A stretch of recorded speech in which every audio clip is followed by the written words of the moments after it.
History of Persia is a Hopful Media podcast production. This holiday season, give yourself the gift of quick, easy, flavorful, and nutritious meals. Factor is America's #1 ready-to-eat meal delivery service, and they can help you eat well for breakfast, lunch, and dinner. Factor meals are chef-prepared, dietitian-approved, and delivered to your door, ready to eat. So you can save time and stay healthy while staying on top of all your holiday responsibilities. Cross meal prepping off your to-do list with 35-plus fresh, never-frozen meals that are hot and ready in just 2 minutes. Factor offers options to fit your lifestyle and preferences, whether it's calorie smart, vegan and veggie, or their protein plus option. This December, get Factor and enjoy eating well without the hassle. Just choose your meals and enjoy. Head to factormeals.com/Persia50 and use code Persia50 to get 50% off. That's code Persia50 at factormeals.com/Persia50 to get 50% off. This podcast is brought to you by Royal Fratricide. Attention, princes and kings! Does your empire have 1 million or more subjects? Do you feel like you would do a better job of leading the wayward masses than your idiot brother? Or perhaps you know that he has no right to rule because you were born at a better point in your father's life. Well then, I have a deal you can't pass up. Royal Fratricide. Simply attach 1 bottle of fratricide to the end of your spear and apply it liberally to any siblings you think might threaten your ability to claim the throne. Whether they have your father's favor, a cohort of annoying priests, or just bother you sometimes, Royal Fratricide will secure your position in the history books.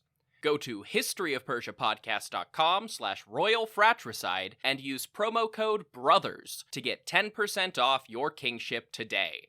Royal Fratricide does not take responsibility for any coups, plots, or usurpations resulting from use. This ad is to be considered parody. Hopful Media does not endorse X sides of any sort. Please stab responsibly.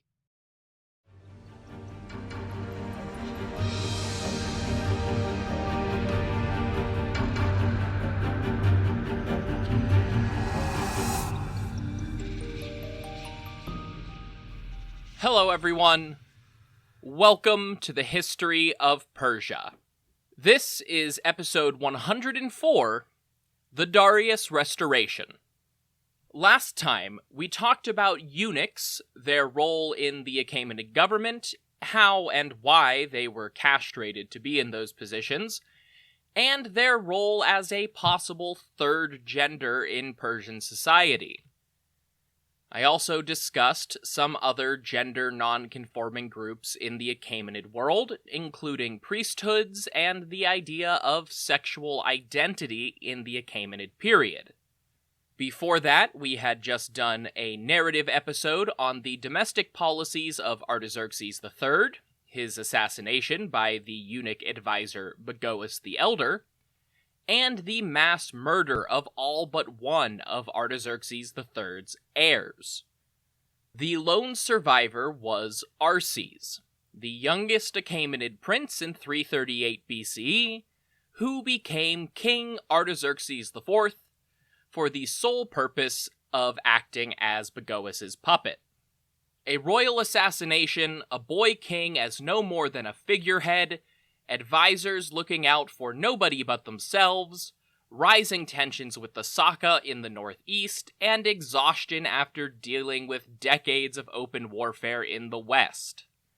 The Achaemenid Empire was bleeding out, and the vultures had started to circle. There was functionally no policy change, or even really political action under Artaxerxes IV. Officially, everything was just as it had been under his father, but without the vengeful warrior king calling the shots. Practically, Bagoas and the nobles on his side were out to enrich and empower themselves, imperial stability be damned. And the foreign powers knew this. So recently reconquered, Egypt went into revolt under a pharaoh called Kabash. Babylonia tried to shake off Achaemenid dominion for the first time in 150 years with a noble from Uruk named Nadintu Bel declaring himself king, and rebellions springing up in Babylon and Sippar. Preparations for increasingly hostile Saka raids continued in the steppe satrapies. Though speculative, there is some evidence to suggest that the outlying and oft-forgotten provinces of the Indus Valley and Makkah in Oman quietly began slipping away. And while Artaxerxes III had been focused on Egypt, the winds of bloody change swept through southeastern Europe. King Philip II of Macedon subjugated all who stood before him. By 336 BC, almost all of coastal Thrace as far as Byzantium had fallen. The tribes and petty kings of northeastern Greece and Illyria had bent their knees, and all of Greece, save for the humbled backwater of Sparta, were pressed into the League of Corinth. Then, Philip turned his gaze toward Asia and sent his general Parmenion to invade Anatolia. From east to west, north to south, the Persian Empire is in disarray, and there was little that could be done to save them. Up in Bactria, a certain Bessus had recently been promoted to satrap, and along with the eastern Caranos Hystaspes, they did what they could to maintain order. We know next to nothing about the Indian provinces of Hindush and Satagadia, or Makkah, but it seems they were led by local vassal kings who began to doubt Achaemenid power. It had been so long since serious rebellion broke out in Babylon that the Persians couldn't have been ready for it, especially within the capital itself. Egypt and the Macedonian invasion both rose from the same circumstances. Egypt was too recently reconquered to truly be secure, and there was nobody in the Western Empire capable of responding in force against either Kabash or Parmenion. Phoenicia and Cyprus had just been crushed in revolts of their own by Artaxerxes III. The satraps of Anatolia were barred from maintaining their own standing armies after the Great Satraps' Revolt, and the entire Western Empire had been fighting on multiple fronts continuously since Cyrus the Younger's rebellion 60 years earlier. Royal intervention was needed to quell rebellions, raise a full army from the Iranian provinces, authorize mercenary funds, and settle this imperial-scale problem before the empire came apart. It is impossible not to see a parallel to the Behistun inscription, and perhaps the young Artaxerxes IV was looking to history for inspiration, but not from Darius the Great, at least not immediately. Instead, his plan looked very similar to his own namesake, Artaxerxes I. That king, over a century before, had also been young and a puppet to advisors who murdered his father and brother. So like Artaxerxes I, the new Artaxerxes began making overtures to friendly nobles and trying to form a plan to eliminate Bagoas the Elder, seize the throne in earnest, and take action. Unfortunately for Artaxerxes IV, Bagoas was far more entrenched than Artabanus of Hyrcania had been. The eunuch caught wind of the plot and made the first move. It was easy enough. The king was functionally a captive, and all it took was a little poison and a compliant cupbearer to serve it up. Cough, choke, gag, thump. In mid-336 BCE, Artaxerxes IV died, somewhere between the age of 17 and 25. If only in name he had been the great king, king of Persia, king of lands, king of this earth far and wide, pharaoh of Egypt, and king of kings, Khushayathia, Khushayathi-Yanam, for just 2 years. That left both Bagoas the Elder and the Persian Empire as a whole in a tricky situation. Seeing as Bagoas had already murdered all of Artaxerxes III's other children in 338, and Artaxerxes III had murdered all of his own brothers and nephews 20 years before that, there was a distinct lack of princes of Persia. On one hand, everyone had known since Darius the Great's time that trying to install a new dynasty would mean imperial destruction and all-out civil war. The political situation was extremely delicate. On the other hand, that meant succession through the paternal line now had to trace various nobles' ancestry all the way back to Darius II in order to find a suitable candidate. For the first time, the Achaemenid refusal to commit to a strict primogeniture became an asset rather than a cause for conflict. Instead of tracing everything back to figure out the eldest living descendant of Ostones, Darius II's and Parysatis' third son, Bagoas just got to pick from all of the viable heirs. It is possible that he did pick the man believed to be the eldest male descendant of Ostones, but equally possible, and much more likely, that he simply picked the candidate he thought he could most easily manipulate and win the most allies with. A letter was dispatched to Van, the capital of Armenia, and satrap Artaxerxes was summoned to the royal court, potentially still unaware that Artaxerxes IV was dead if Bagoas was playing his cards close to his chest. You may remember Artaxerxes. We encountered him briefly in episode 97 when he served under Artaxerxes III during a Caducean revolt and bested a rebel warrior in single combat. As a reward, he was named satrap of Armenia and had quietly served the empire in eastern Anatolia ever since. He was also an Achaemenid, albeit a distant one. He was the son of Arsames, son of Ostones, son of Darius II. His mother, Sisugambis, was a daughter of Artaxerxes II. We know very little of this Arsames, who is only mentioned in this context, but it is likely that he held some position in the Eastern Empire, since the Greeks knew Artaxerxes as Kodamonos, interpreted as a given name in Greek, but likely a transliteration of the Aramaic epithet Kadamowan, meaning the Easterner. So Artaxerxes the Easterner was named heir to the throne and preparations were made for his accession. It's possible that the early stages of a tomb taking shape just south of Persepolis were begun as a final resting place for Artaxerxes IV. But it seems that the boy king was probably entombed alongside his father, while construction on the southern tomb continued to provide the new monarch with a final resting place.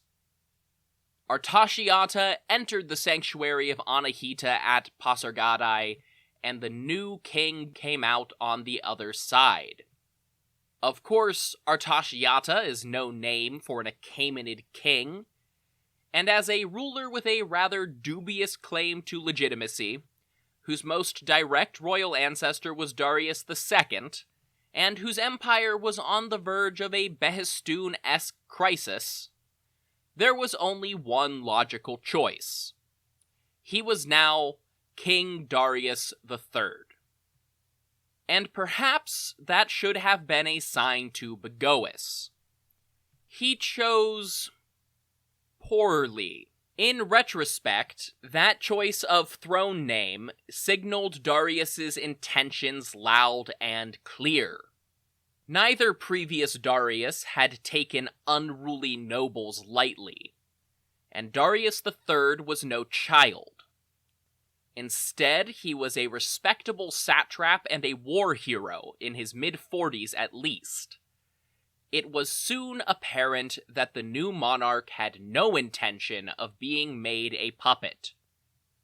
Bagoas did realize the heir and began plotting another regicide.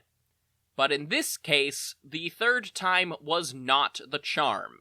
Darius moved first, arresting and executing Bagoas the Elder shortly after his coronation. That was just step one. He still had an empire to deal with. We don't get much reference to any activities in the east, but it at least stabilized enough that he could afford to have Indian soldiers alongside both Bessus and Keranos Hystaspes present on a western battlefield just a few years later. Babylon too yielded quickly once a true authority took the reins. Given its proximity to both Darius's former base in Armenia and the Persian heartland, it is likely, but undocumented, that Darius dealt with Nidintu Bel in person. While we have evidence of unrest in Babylon and Sippar, no documents there actually acknowledge Nidintu Bel as king. The Babylonian rebel is only known by name thanks to a single copy of a king list from Uruk, in far southern Mesopotamia. This probably indicates that the rebel was acknowledged as king there for a brief time, and probably some other extremely ancient cities in the same area. Taking Uruk in particular may have played an important role in this rebellion, either as its starting point or as a way to disrupt Persian military organization in Babylonia as a whole. We know from several Babylonian contracts that Uruk was the traditional marshalling point for local military forces under the Achaemenids. If the outbreak of hostilities in Egypt and Anatolia had initially led Bagoas and Artaxerxes IV to call for Babylonian troops, well, they would have gathered at Uruk. If those troops were disillusioned with the boy king's reign, it would have been the ideal place for Nidintu Bel to make an appeal in favor of mutiny. Even if Uruk wasn't in use as an Achaemenid base at the start of the revolt, taking it out of Achaemenid hands would have removed an important strategic position. Whatever happened at Uruk, though, it was not enough. Nidintu Bel failed to spread his influence further north, and once Darius III arrived, the revolt was dealt with swiftly. We know nothing about the conflict, but it is likely that a satrap named Mazius played a key role. Mazius had been satrap of Cilicia under Artaxerxes III, and likely took part in the reconquest of Egypt. Sometime between then and 333 BCE, he was promoted out of the small coastal territory to become satrap of Babylon. That may have been a promotion from Artaxerxes III near the end of his life as a reward for action in Egypt, but it is equally possible that the promotion came from Darius for his aid in the war against Nidintu Bel, or even in the brief reign of Artaxerxes IV, given that some of Mazios' Cilician coinage featured an image of a young man believed to be Arses dressed as pharaoh, indicating some sort of relationship between the two. It would be a bit strange for the satrap of Cilicia to march on Babylon while the Macedonians were still in the north, but these are strange times. Regardless, Mazios was now satrap of Babylon. It is less clear whether or not Darius personally went to face the Egyptian rebels. On one hand, retaking Egypt would have been good for his legitimacy. On the other, Egyptian campaigns had proven dangerous in the past, and Darius's only son was just 2 years old. It would have been a risky move. Either with or without the great king present, a Persian commander named Sabakes seems to have been important for dealing with Pharaoh Kabash. Sabakes was aided in this inadvertently by King Nastasin of Kush down in Nubia. At some point in his brief reign, Kabash launched a campaign against Egypt's southern neighbor and was defeated. Egypt, too, was still recovering from the war with Artaxerxes III, and a major defeat in the south would only have weakened Kabash's defenses. Once again, we know sadly little about the actual campaign here, but within a year or two, Kabash was apparently dead, and his eldest son fled into the western oases and marshes, holding out for continued rebellion, but soundly defeated and on the run. Sabakes was installed as the new satrap, and the Nile Valley was once again under Persian control, with a sizable occupation force. That leaves Anatolia, where we know Darius did not go in person, but he did authorize the recruitment of Greek mercenaries. There was no shortage of applicants, as most of Greece now resented Philip for his subjugation of their homelands. However, the 10,000-strong Macedonian force was also the exact same enemy that had just spent a decade beating those same Greek armies into a pulp. Even with reinforcements, this should have been a tough fight. And yet, it wasn't. In October of 336, shortly after Bagoas the Elder assassinated Artaxerxes IV, Pausanias of Orestes assassinated Philip II. Like Bagoas, Pausanias was a member of the royal entourage. In this case, one of Philip's bodyguards. Unlike Bagoas, Pausanias handled things up close and personal, stabbing the Macedonian king to death at his daughter Cleopatra's wedding. Unlike Artaxerxes IV, Philip did in fact have an heir, albeit a young one, not even an adult by Persian standards.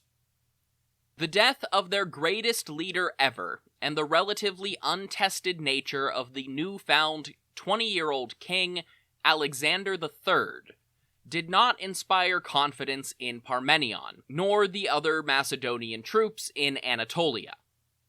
Rather, the opposite. They were demoralized and feared not just that they would lose the Asiatic campaign, but many of the gains Philip had made for their country.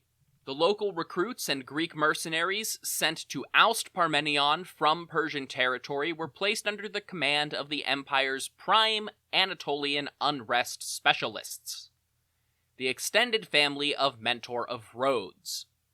Mentor himself had actually died not long after returning from Egypt.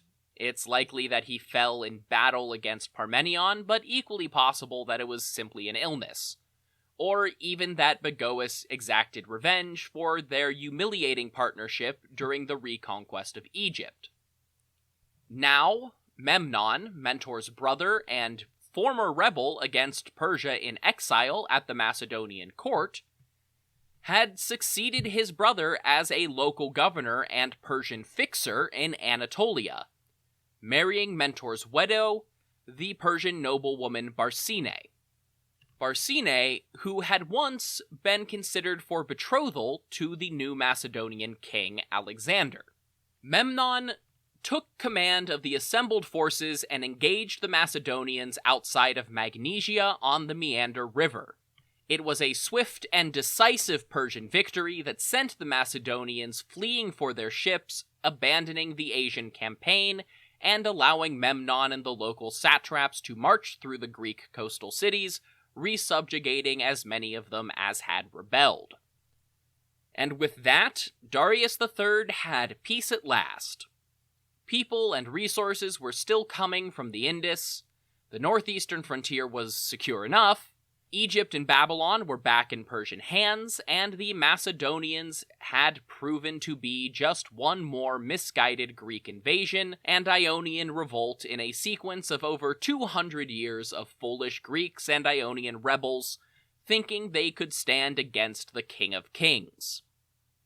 Back in Europe, the new Macedonian monarch had his hands full with Greek insurrections and inland Thracian raiders. All was right in the world. With matters of war settled, Darius III turned to matters of state over the course of 336 and 335 BCE. The usual smattering of building projects continued, repairs were started in Babylon and Sippar. He likely put some finishing touches on the military road at Persepolis and continued work on the new procession route's copy of the Gate of All Nations, as well as the new royal tomb south of the city. The tomb is actually pretty interesting in context, if only for its weird placement.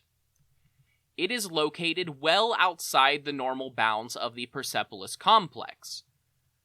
Rather than carved into the hillside overlooking the palaces like Artaxerxes II and III's tombs, it was just outside of Persepolis South, the collection of palaces next to the main terrace which I discussed in episode 76. It totally ignores the utility of the newly constructed military road and accompanying structures commissioned by Artaxerxes III. The southern tomb is also carved into rough, layered, craggy stone while trying to maintain the traditional design and cruciform shape seen at Naqsh Rostam. It's just poor material to work with. This has led some scholars to suggest that it was abandoned because of the medium rather than any specific events. But that would seem odd as most of the typical reliefs are at least partially complete. Those would be some of the finishing touches on an otherwise completed tomb. No reason to stop at that point. Why exactly one of the late Achaemenid kings would place their tomb here is unclear, but Darius III remains the best candidate for its intended occupant. The reign of Darius III also saw some shifts in the empire's political map, which I will get into right after some ad.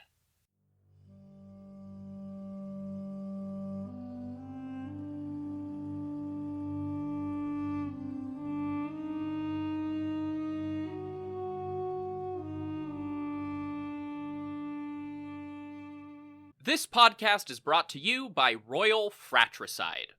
Attention, princes and kings! Does your empire have 1 million or more subjects? Do you feel like you would do a better job of leading the wayward masses than your idiot brother? Or perhaps you know that he has no right to rule because you were born at a better point in your father's life. Well then, I have a deal you can't pass up. Royal Fratricide. Simply attach 1 bottle of fratricide to the end of your spear and apply it liberally to any siblings you think might threaten your ability to claim the throne. Whether they have your father's favor, a cohort of annoying priests, or just bother you sometimes, Royal Fratricide will secure your position in the history books. Go to historyofpersiapodcast.com/Royal Fratricide and use promo code BROTHERS to get 10% off your kingship today.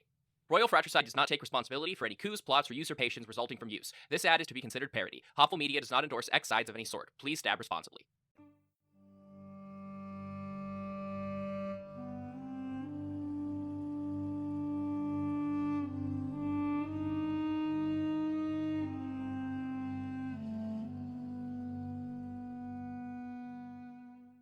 Recent events had also triggered some degree of satrap shuffling and new appointments by Darius. We've already discussed Sabakes in Egypt and Mazaios in Babylon, but Darius's coronation and Mazaios' promotion left the strategically important satrapies of Cilicia and Armenia in need of new rulers. And an invasion always leads to some new men getting thrones in Anatolia. This is the second time in just 20 years that we've seen this play out. Artaxerxes III drastically reworked the political map of his northwestern territories after the Great Revolt, and though Darius didn't go quite that far, there's still movement worth discussing. For anybody who needs a reminder, following the strife of the Great Satraps' Revolt, several provinces in Anatolia were carved up into smaller units. Cilicia was restored as its own satrapy, northern Cappadocia became the province of Bithynia, a swath of central Anatolia became Greater Phrygia, and over the course of Artaxerxes' reign, new leaders were appointed in Hellespontine Phrygia, Lydia, and Caria. When Mazios was moved out of Cilicia, the coastal province passed to another Arsames, who we know very little about but may or may not have been the son of Mazios. By now, old Autophrodates in Lydia had died and been replaced by a guy named Spithridates, but otherwise most of Artaxerxes III's appointments still stand. We've also been following a sort of side story in Caria for a while, as the Hecatomnid dynasty of vassal kings/satraps expanded their own holdings and passed power along a series of sibling marriages, until the youngest of Hecatomnus' sons, Pixodarus, staged a coup against his sister Ada, forcing her to retreat to the fortress of Elinda in 340. Well, Pixodarus was still besieging Elinda at this point 5 years later, and actually died without ever ousting his sister. He was succeeded as king and satrap of Caria by his son Orontobates in early 334. Orontobates continued the assault against his aunt, but it's worth pointing out the difference in naming convention. Orontobates is a characteristically Iranian name rather than the Greco-Carian style of his family. This is because Orontobates' mother was a Persian noblewoman, and the influence of Persian culture on this branch of the family likely lent imperial support, or at least willful blindness, compared to the aging and childless Queen Ada. Hellespontine Phrygia provides the most complicated situation at this time, because when Artaxerxes II fled into exile in Macedon following his rebellion, Artaxerxes III replaced the long-standing Pharnakid dynasty of satraps with a newcomer called Arsaces. Well, Arsaces is still here, but right at the end of Artaxerxes III's reign, the surviving Pharnakids were allowed to return under Mentor of Rhodes's patronage. Pharnabazus III, son of Artabazus II, and Arsaces are both identified as Hellespontine Phrygia's satrap in the classical sources. It is highly unclear what this means for the satrapy itself. In later military operations, Pharnabazus acted as an admiral and liaison to the Greeks, while Arsaces commanded the Paphlagonian cavalry. This may be a sign that their already tiny satrapy was divided even further, but more likely just an example of the Greeks getting something wrong. Pharnabazus III was the hereditary heir to the satrapy under the old system, but now he seems to have been tied directly to his Rhodian family in their role as general naval commanders on the western seaboard. Pharnabazus likely worked in tandem with Arsaces as a sort of all-purpose satrap of the seas, rather than an official governor. Over in Armenia, Darius III himself was actually succeeded by Orontes II, the latest scion of the Hydarnid noble family to rise to that position, apparently restored after decades of absence following his grandfather, Orontes I's, failings under Artaxerxes II. Are the names and numbers getting confusing yet? Because I'm having trouble following them too. Orontes I had helped bring an end to the Great Revolt, bringing his family back into the Achaemenid good books, but only now were the Hydarnids allowed to return to Armenia. Down in Syria, things were also pretty chaotic. Though most of this was probably dealt with by Artaxerxes III or IV, we just haven't talked about it much. The Phoenician revolt in 343 led to several changes.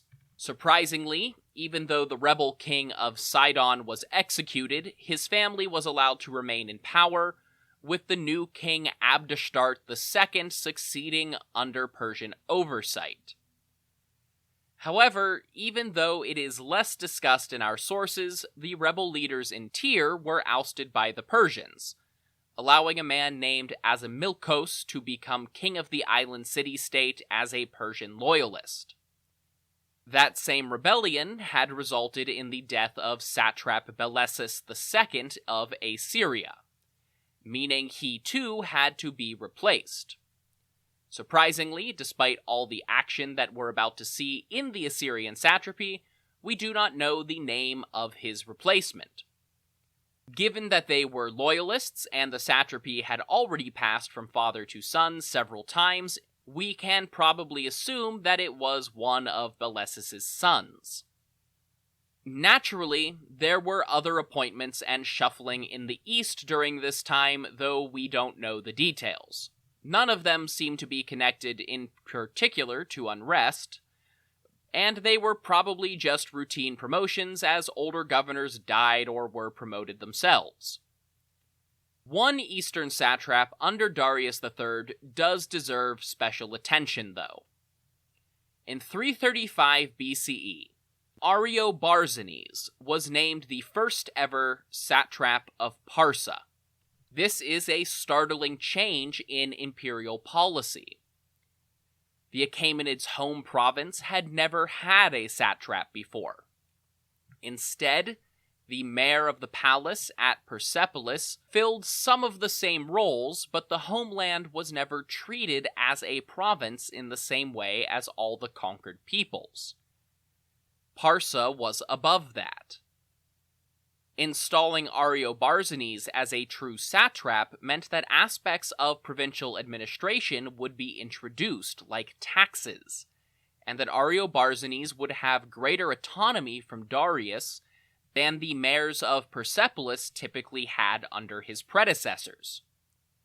Artaxerxes was evidently a son or grandson of the rebellious Pharnakid satrap from the Great Revolt by the same name, and his appointment to an unprecedented rank in Parsa may represent some of the processes Darius used to gain support for his shaky power base.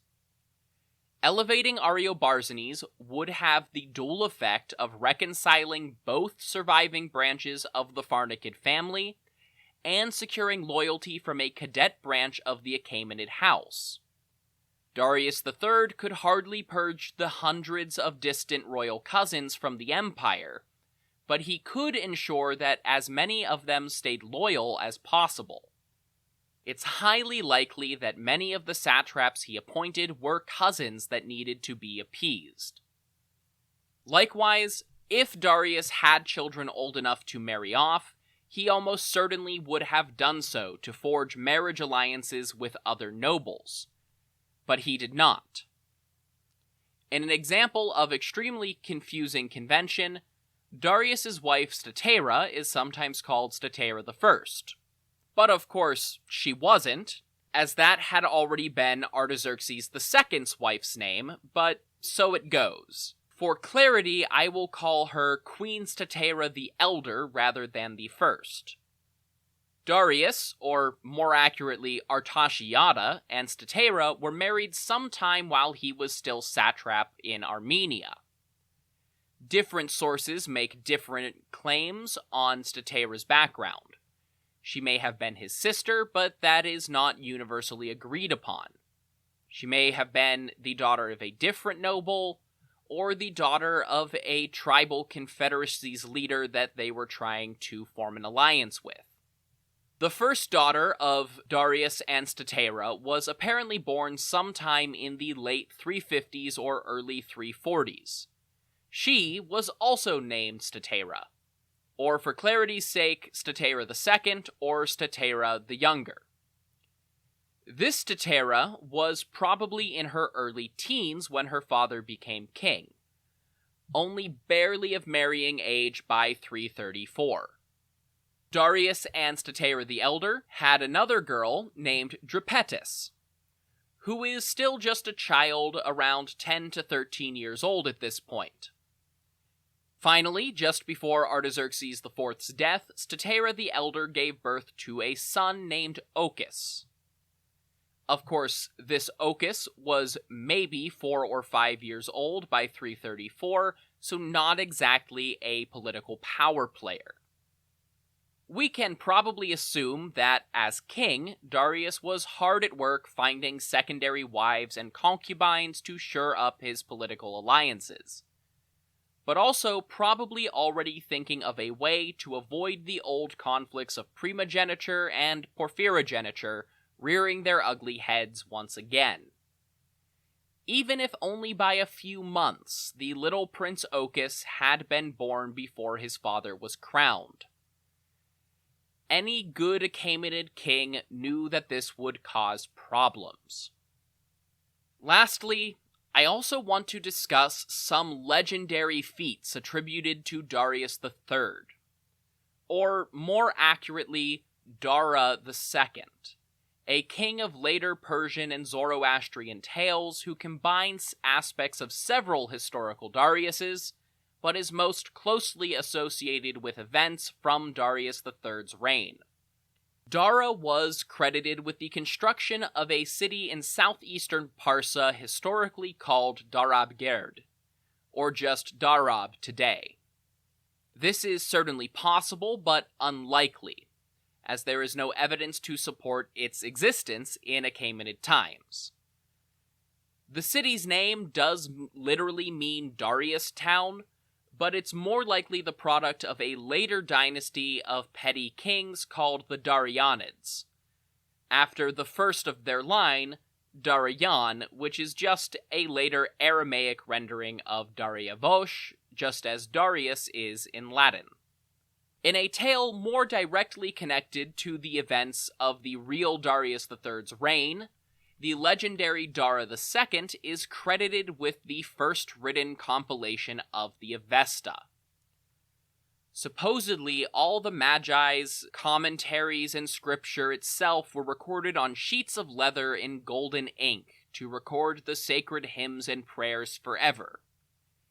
If these documents ever existed, it is highly unlikely that it included all of the same text as the modern Avesta, though the authors of the tale probably did imagine it as something like that. Some Avestan compositions that existed back then are simply lost by now, and it is probable that different hymns fell in and out of favor over the centuries before the Sassanid era written text came to be. Either way, there is no historical, linguistic, or epigraphic evidence to support this claim. The act of being preserved in writing does alter how a language changes over time, and Avestan does not exhibit any evidence of this. It is unlikely that this version of the written Avesta ever existed. However, at least one version of the story suggests that we wouldn't actually expect to find any evidence of Darius's Avesta anyway, because it was almost immediately destroyed by a horde of bloodthirsty savages that came pouring across Asia from the west. Now our narrative has reached 334 BCE, and next time we will return to Macedon to see what exactly has been going on while we were away dealing with Egyptian pretenders, scheming advisors, and misguided rebels. Until then, if you want more information about this podcast, go to historyofpersiapodcast.com. That's where you'll find things like my bio, the bibliography, podcast merchandise, and the Achaemenid family tree. You'll also find the support page where you can help out this project financially. That includes one-time donations, affiliate links, and most importantly, Patreon. Also found at patreon.com/historyofpersia. Patreon offers a monthly subscription where you get access to things like bonus episodes, merchandise, discounts, ad-free listening, and reading recommendations. Subscription tiers range from just $1 to $20 and do a lot to keep the lights on. You don't have to spend money to support me, though. You can also do that by leaving a review on your podcast platform of choice, and most importantly of all, telling other people to listen. Independent podcasts live or die by word of mouth, so tell your friends, tell your family, and share on social media. You can find me at History of Persia on Twitter or History of Persia Podcast on Facebook and Instagram. Until the next time, thank you all so much for listening to History of Persia.